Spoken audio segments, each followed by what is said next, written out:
So we got the movie The Blackening as a horror slash comedy fun movie involving a cast of beautiful black people who after 10 years anniversary after college they try to reunite but in a weird location in God knows middle of nowhere in the cabin in the woods trying to party it up, do drugs, but until they encounter strange and mysterious things happening to them and their cabin, such as the lights going off and hearing strange noises. But when the lights do go off and their friends do not show up to the event, they suspect something is amiss and they begin to investigate the cabin, although while being locked up in a room. And that's when the games begin, which is called The Blackening. Think of it as a board game like Monopoly. They have to answer questions. Basically, they're trying to see who is the blackest. I mean, the game is asking them who is the blackest among the group. They have to ask questions such as name which horror movie that the black person did not die in the beginning. And when they asked that, I had no idea too, because I'm not gonna pretend that I'm black or anything. I'm half Latino, half Asian, but I had to think. I mean, of course I do movies here on YouTube for you guys for a review channel, but I had to think too, who would not die? And I couldn't even think of one. And it's like a fine line between horror and comedy. Although this cast of beautiful black people are endangered in this room, like they're confined to it, they're also confined to the rest of the cabin because people are hunting them. The game is calling back to them, it's talking to them, it's using the TV. So it is a fun horror comedy movie involving that premise storyline going forward. And like I said before, it is a kind of self-aware meta movie. It does a really great job of walking that fine line between horror and comedy, but also doesn't take itself too seriously for the jokes to land. However, this cast, this beautiful cast, they can also die at any point, but at the same time they are being comedic about it, making jokes, because they're together as friends. And I saw some interviews on YouTube that they had a fun time making this movie, and for me, I had a good time watching their chemistry on screen unfold as things start to happening. People start getting like bloody, people start like finding weapons, and it's a cool thing to like joke around in first as they're answering questions. The game's continuing, it's branching out to different rooms of the cabin. They're going outside, they're going inside, they're trying to call for help. Like,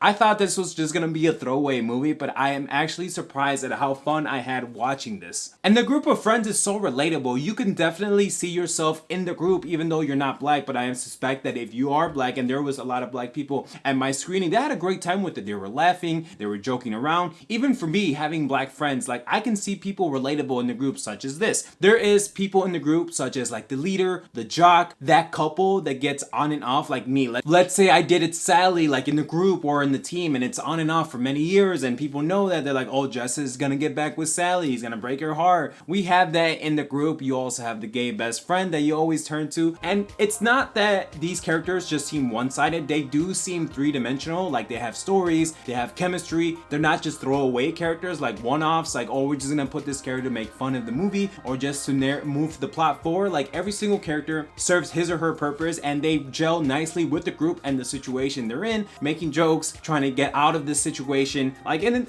it's black people. Like, the movie knows that it's black. It's the blackening. I mean, there are people trying to hunt them down, but then together with their wits and tenacities and the way they are, they just make a fun, good time watching this. I mean, yeah, they're in constant danger, but the movie does a good job of showing us that, hey, it is more horror comedy than just horror itself. Like, and it's not like with demonic forces or anything. It's just with other people trying to hunt them down. Remember, they're in some God knows middle of nowhere in a cabin, so people are trying to hunt them down. Like, it's not just stereotypical black people. I mean, I do think that they make jokes about that, but it is nice to see that this cast is aware of the things that are going on to them, even though they're black. I mean, the rest of the movie is filled with them just trying to fight back. Who is this person? And it does have a lot of jump scares and comedy. Even the dialogue that the characters are saying that are reference to like black people, like name 5 movies that stars black people, and I'm thinking, okay, and they got like 2 minutes to answer the question, otherwise something happens, one of them might die. If you see the ending to this movie, it changes how you look at the first movie. But unlike things like Fantasy Island, which that movie I did like, even though a lot of people didn't like, this movie, I don't know, it just surprised me in such a different way. I'm just like, wow, I really had fun with this. And it's actually pretty cool that it's coming out this weekend because it's June 19th, which, if you don't know, that means ended slavery here in the United States. And to be honest with you, I did have a surprisingly fun time with this movie. It's self-contained, it's short, it's still dramatic, but it's not as bloody as I thought it would be. But the movie doesn't really need it to be, because the horror and comedy really gel seamlessly with this cast of black people, beautiful black people, with their intrigues and their dialogues and the way they fight back this mysterious figures. I don't want to ruin it for you, but I had a great time watching this movie in theaters. A lot of laughs, absolutely. If you've been in friends in college or you try to reunite,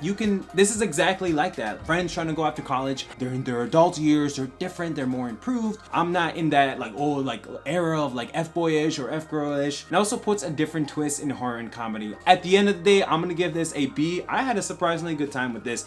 If you made it this far, I appreciate you so much. Maybe consider hitting that subscribe button and turning on notifications so you never miss a video. And with that, take care, bye.